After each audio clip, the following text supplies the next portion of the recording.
चलिए हम सब अगर शांत मुद्रा में बैठेंगे तो साध्वी श्री की आवाज आप तक पहुंचेगी। अरिहंत परमात्मा के चरणों में, चारों दादा गुरुदेव के चरणों में परम श्रद्धेय गच्छाधिपति आचार्य भगवंत श्रीमज्जिन मणिप्रभ सुरेश्वर जी महाराजा गुरुवर्या प्रवर्तनी प्रमोद श्री जी महाराज साहब, माता जी महाराज साहब, पूजन या गुरुवर्या श्री डॉक्टर विद्युत प्रभा श्री जी महाराज साहब के चरणों में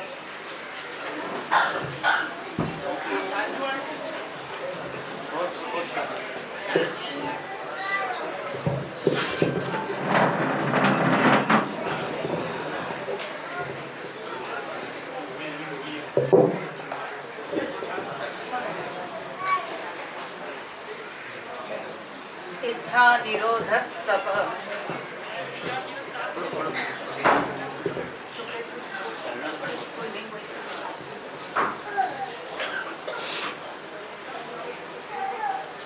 तपस्या की महिमा का वर्णन करते हुए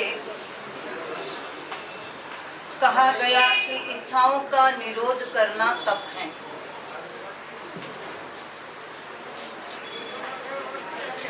ज्ञान पूर्वक, समझ पूर्वक, विवेक पूर्वक इच्छाओं का निरोध होता है। परमात्मा महावीर ने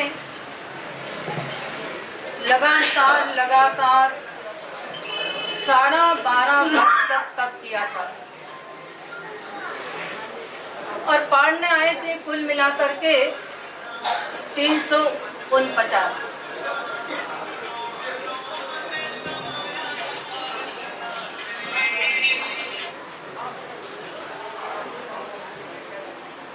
जिसका जीवन अहिंसा, संयम और तप से सुसमृद्ध होता है, देवता भी उसके चरणों में नमन करते हैं।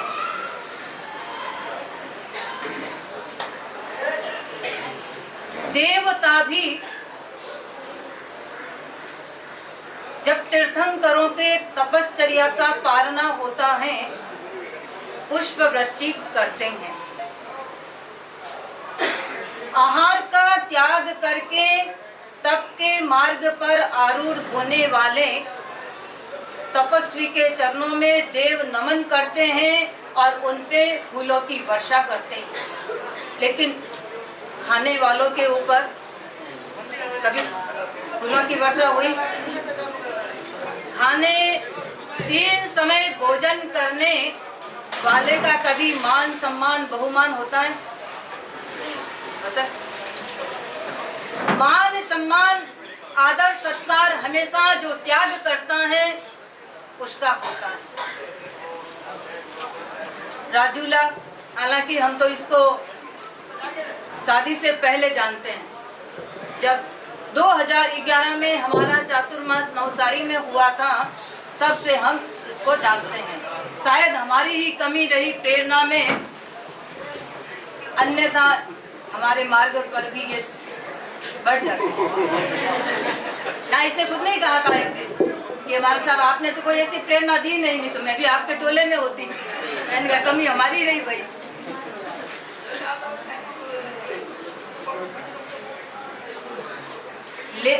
लड़ी तेले में इसने तेला किया और तेला करने के बाद इसके भाव आगे बढ़े। हमेशा आती, कहती, वास्कियप लेती और कहती कि मरसा मेरे भाव हैं, मुझे थोड़ा आगे बढ़ना है। और शायद 7 या 10 उपवास तक इसने ललित जी को भी नहीं बताया था, पता भी नहीं है। लेकिन हमको पता था। किसी और को पता हो कि नहीं मालूम नहीं, लेकिन हमको जरूर पता था।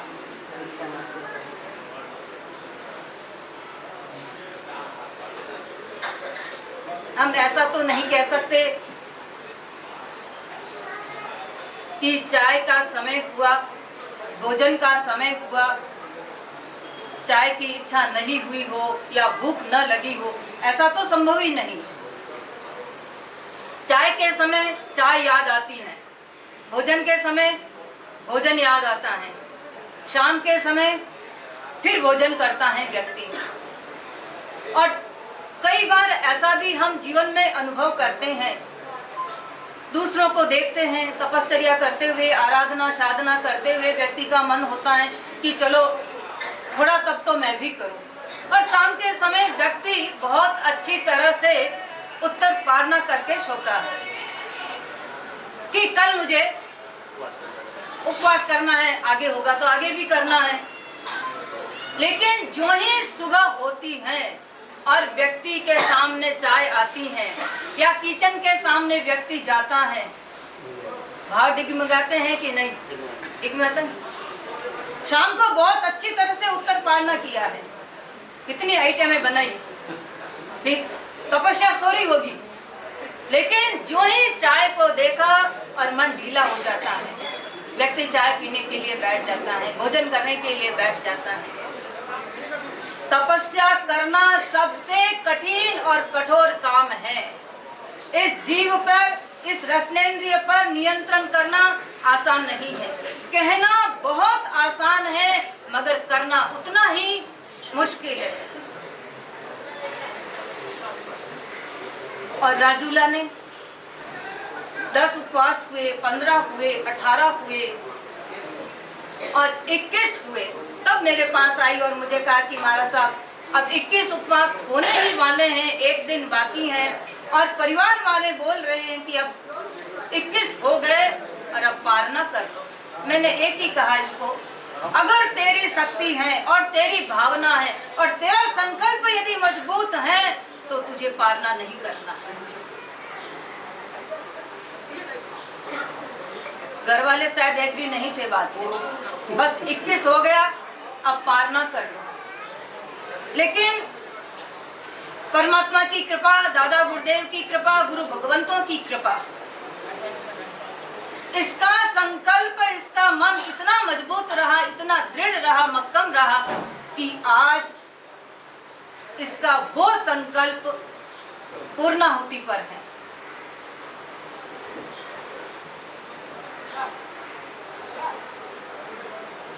जिस प्रकार से इस तपश्चर्या में, इस महीने भर की तपश्चर्या में इसने अपने मन पर, इंद्रियों पर कंट्रोल किया। कंट्रोल करना बहुत मुश्किल है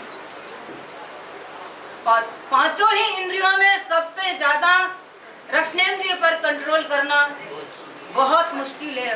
मुश्किल नहीं, बहुत मुश्किल है, नहीं कर सकते कंट्रोल। राजूला ने इस रसनेंद्रिय पर कंट्रोल किया, पांचों ही इंद्रियों पर कंट्रोल किया और इस पूरी तपश्चर्या में इसका चेहरा कभी भी उदास नजर नहीं आया।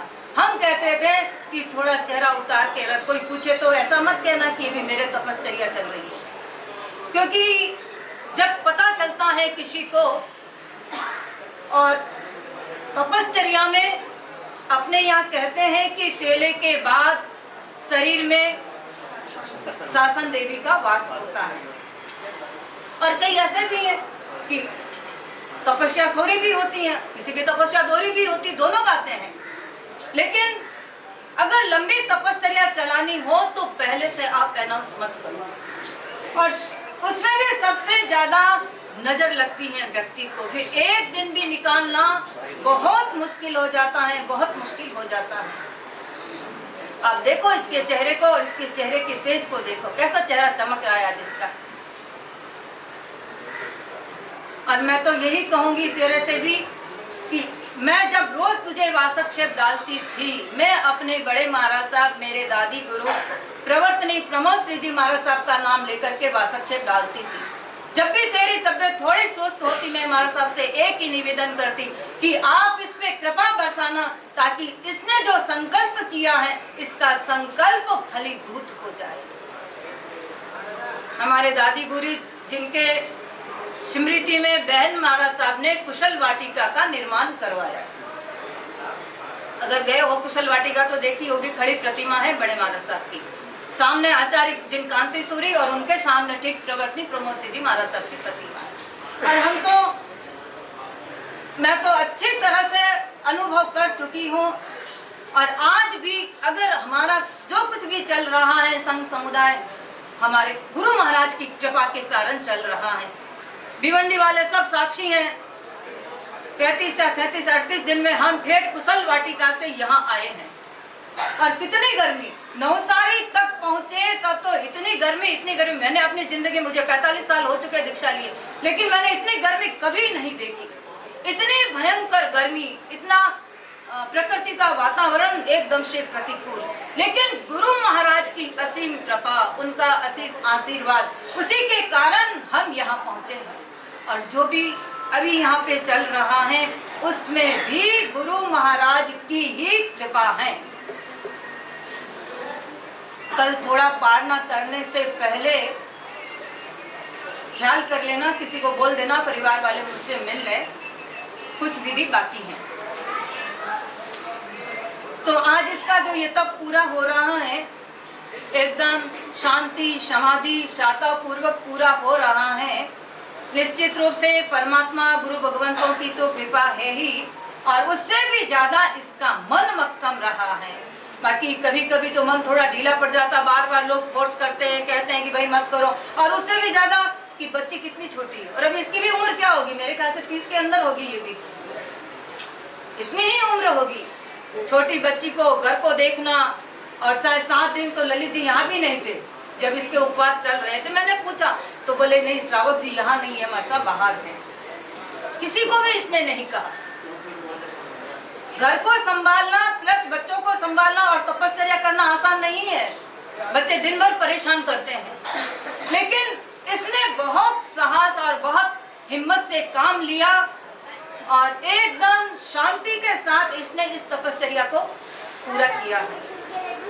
लेकिन आगे भी इसी प्रकार से इस क्षेत्र में ज्ञान ध्यान तप संयम चारित्र के क्षेत्र में और ज्यादा तुम विकास करना और ज्यादा आगे बढ़ना, अपने भावों पर, अपने मन पर, अपनी इंद्रियों पर नियंत्रण साधना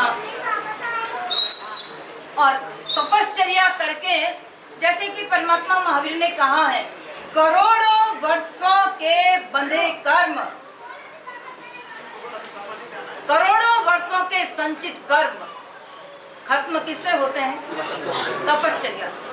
तपश्चर्या एक ऐसा अमोघ साधन है कि जिसका सहारा लेकर के व्यक्ति करोड़ों वर्षों के कर्मों का भुक्का बुला सकता है।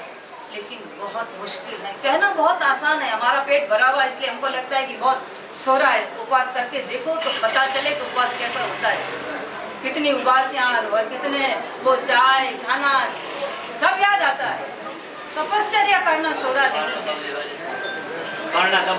हाँ, और पाना होता तो पहले से कह देते भाई कल मेरे पाना, एक उपवास करते हैं, जैसा भी पर्यूषण आएंगे तपश्चर्या करेंगे, कोई पहले दिन उपवास करेगा, दूसरे दिन व्यासना करेगा।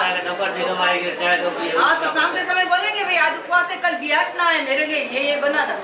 अभी रात बीच में पड़ी है, पता नहीं क्या होगा, लेकिन व्यक्ति कल्पनाएं तो करता ही है ना कि कल पारना है, ये खाऊंगा, वो खाऊंगा, ये लूंगा, वो लूंगा। व्यक्ति ऐसे मन में विचार तो करता ही है और ऐसी तैयारियां भी करवाता है। तपश्चर्या करना आसान नहीं है, बहुत मुश्किल है। और राजूला ने जो तपश्चर्या की है, मासक क्षमण जैसी महान तपश्चर्या की है, एकदम शांति समाधि के साथ में इसका जो तप पूरा हुआ है, निश्चित रूप से हम इसकी तपश्चर्या की खूब खूब अनुमोदना करते हैं। और तपश्चर्या तो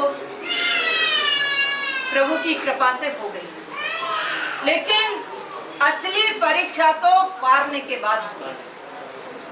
तपश्चर्या का उदय काल हो तब तो तपश्चर्या हो जाती है, मगर पारना करने के बाद यदि ख्याल नहीं किया गया, ख्याल नहीं रखा गया, तो स्वास्थ्य डाउन होते समय नहीं लगता है। इसलिए पारना करने के बाद परिवार वालों की एक जिम्मेदारी बनती है कि उसे क्या देना।